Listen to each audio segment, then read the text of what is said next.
I want to now show the extension off of Dance of Death. Now, interestingly, many people don't get a chance to learn it.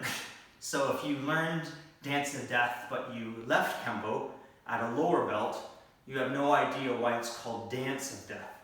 Because the dance part, and I would argue certainly the death part, when you're stomping all over the person's back and spine, is where it got its name, Dance of Death.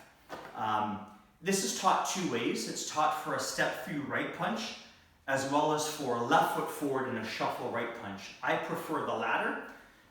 In any case, Dance of Death is part of the family grouping with Sleeper and Thundering Hammers, where we have the same starting point, and we learn how to hit on different height zones. Dance of Death is the lower end, where we hit to the groin, and we move from point of origin with our right arm. Okay, so basically a mat's in a left foot forward. Again, I wouldn't just be standing here like this. That's kind of ideal phase. We might be more in like a fighting application. He might even throw like a left jab and then come with his right straight punch. Boom. Yeah, but we'll keep it pretty basic to start. Where I'll start from here.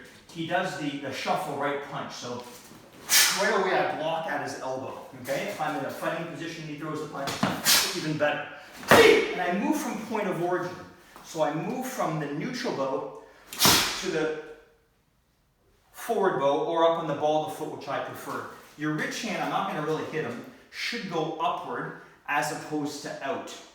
You hit them this way, which I think is probably most commonly done. That way he'll go flying back and you might miss the rest of your move. Okay, so he does the punch and I go, see, rich hand. Then I pick his leg up and I do my elbow and his leg comes up and I back knuckle to his inner knee and then I slice his groin. Okay, it's not a hand sword, it's a slice. Okay, so we just tried it up to that point again. So we create the distance, he throws the punch, and then a rich hand. And then right from there, I step, I pull that leg up, back knuckle, slice. Now I push on his foot, this is nasty. I push down on the top of his foot and pull on his heel to break his ankle and knee. And then I stomp on his lower back, okay? And as I do that, I cock my hinge to my right hip. I stomp, I step, and I kick. As soon as I kick, as his head already did a little bit, as it comes up, I hand sword to the back of the neck.